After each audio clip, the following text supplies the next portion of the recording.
فضا میں ہلکی ہلکی گرد چھا رہی تھی۔ آسمان بھی آج اداس ہو گیا تھا۔ معصوم چہرہ، روشن آنکھیں خوشی خوشی اپنے بھائیوں کے ساتھ نکلے تھے۔ انہیں کیا خبر تھی کہ محبت کے نام پر دھوکہ چھپا بیٹھا ہے۔ بھائیوں نے ایک سنسان مقام پر پہنچ کر اچانک اپنا اصل چہرہ دکھایا۔ انہیں پکڑا، زور سے تھاما۔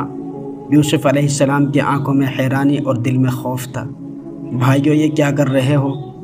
مگر کسی نے سنا نہیں، نہ ہی کسی نے رحم کیا۔ آخر ایسا کیوں؟ دھوکہ، حسد اور بغض انسان کے دلوں کو پتھر بنا دیتا ہے۔ انہوں نے یوسف علیہ السلام کو زور سے کنویں میں دھکا دیا۔ یوسف علیہ السلام گرتے گئے، اندھیرا چھاتا گیا، پانی کی نمی، سرد دیواریں اور مکمل تنہائی نے ان کا احاطہ کر لیا۔ وہ معصوم بچہ جو اپنے والد کی محبت میں پلا تھا، آج تنہا زخمی دل کے ساتھ گہرے کنویں کے اندر تھا۔ چاندنی رات آسمان پر تھی، مگر کنویں کی تہہ میں صرف سیاہی تھی۔ ہوا جیسے سسک رہی تھی، وقت جیسے تھم گیا تھا۔ حضرت یوسف علیہ السلام نے اپنا زخمی دل اپنے رب کے سامنے کھول دیا۔ انہوں نے آنکھیں بند کر کے دعا کی، اے میرے رب، میں تنہا نہیں ہوں، تو میرے ساتھ ہے۔ میں مظلوم ہوں، تو میرا مددگار ہے۔ میں بے بس ہوں، تو سب پر قادر ہے۔ ناظرین اکرام، یاد رہے کہ یہ واقعہ حضرت یوسف علیہ السلام کی زندگی پر مبنی ہماری قسط نمبر 2 ہے۔ اگر آپ نے قسط نمبر 1 ابھی تک نہیں دیکھی، ہمارے یوٹیوب چینل SK TV پر جا کر پہلے قسط نمبر 1 ضرور دیکھیں تاکہ آپ مکمل کہانی سے لطف اندوز ہو سکیں۔ راتیں گزرتی گئی۔ یوسف علیہ السلام تنہا مگر پر امید تھے۔ اندھیرے میں وہ اللہ کو یاد کرتے، دل میں یقین رکھتے کہ رب مجھے تنہا نہیں چھوڑے گا۔ ادھر صحرا کی وسعتوں میں ایک قافلہ رواں دواں تھا۔ بہت دنوں سے سفر کر رہے تھے۔ اب ان کی اونٹنیاں تھک چکی تھیں، ان کے جسم پیاس سے چور تھے۔ کہیں پانی نہیں، اگر جلدی پانی نہ ملا تو قافلہ تباہ ہو جائے گا۔ سردار نے اپنے غلاموں کو پانی تلاش کرنے کا حکم دیا۔ قافلے والے ادھر ادھر بکھر گئے۔ پیاس، تھکن اور مایوسی ہر چہرے پر عیاں تھی۔ یہ قافلہ جسے اپنی بقا کی فکر لاحق تھی، خود نہیں جانتے تھے کہ اللہ نے اسے ایک عظیم مشن پر روانہ کیا ہے۔ قافلے والے ادھر ادھر بکھر گئے۔ پیاس، تھکن اور مایوسی ہر چہرے پر عیاں تھی۔ یہ قافلہ جسے اپنی بقا کی فکر لاحق تھی، خود نہیں جانتا تھا کہ اللہ نے اسے ایک عظیم مشن پر روانہ کیا ہے۔ آخرکار ایک غلام نے دور ایک مٹی سے اٹے ہوئے کنویں کو دیکھ لیا۔ اس کی آنکھوں میں چمک آ گئی۔ وہ دوڑتا ہوا کنویں تک پہنچا۔ شاید یہاں پانی ہو۔ ڈول نکالا، رسی باندھی اور تیزی سے کنویں میں ڈالا۔ ڈول نیچے جا کر کسی چیز سے ٹکرایا۔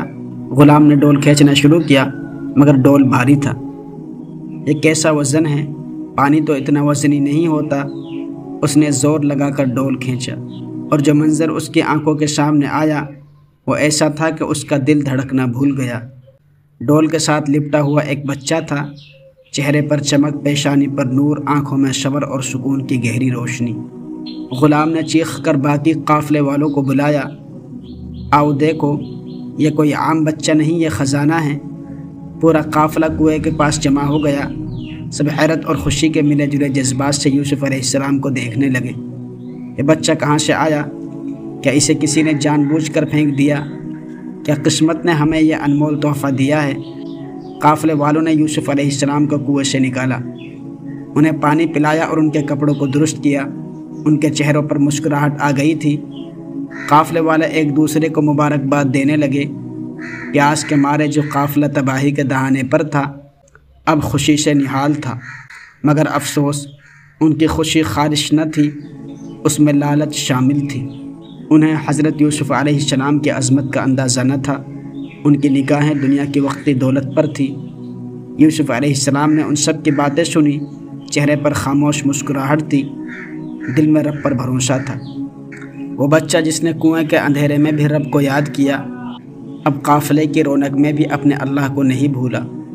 دل ہی دل میں دعا کرتے ہیں، اے رب کریم، جس طرح تو نے مجھے اندھیرے سے نکالا، اسی طرح مجھے ہر مصیبت سے بچانا، مجھے اپنے راستے پر ثابت قدم رکھنا، مجھے اس آزمائش میں کامیاب کرنا۔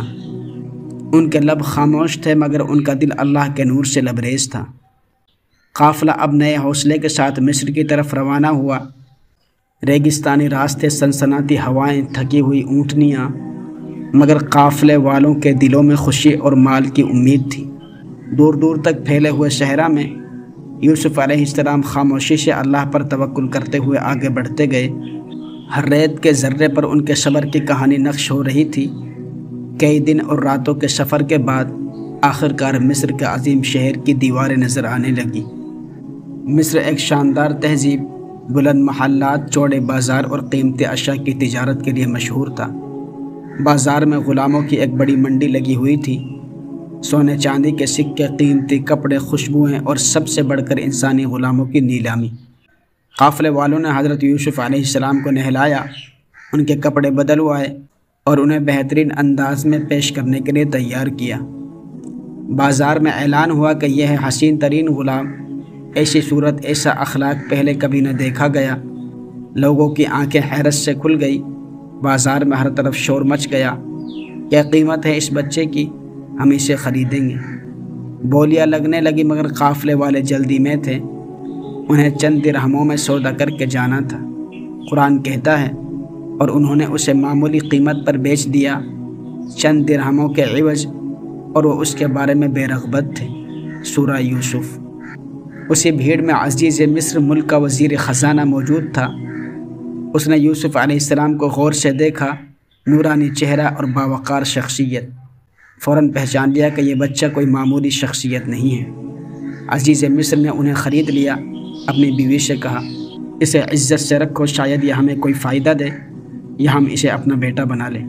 سورہ یوسف۔ یوں حضرت یوسف علیہ السلام صحرا کے سفر سے گزر کر اب مصر کے عظیم محل میں پہنچ چکے تھے۔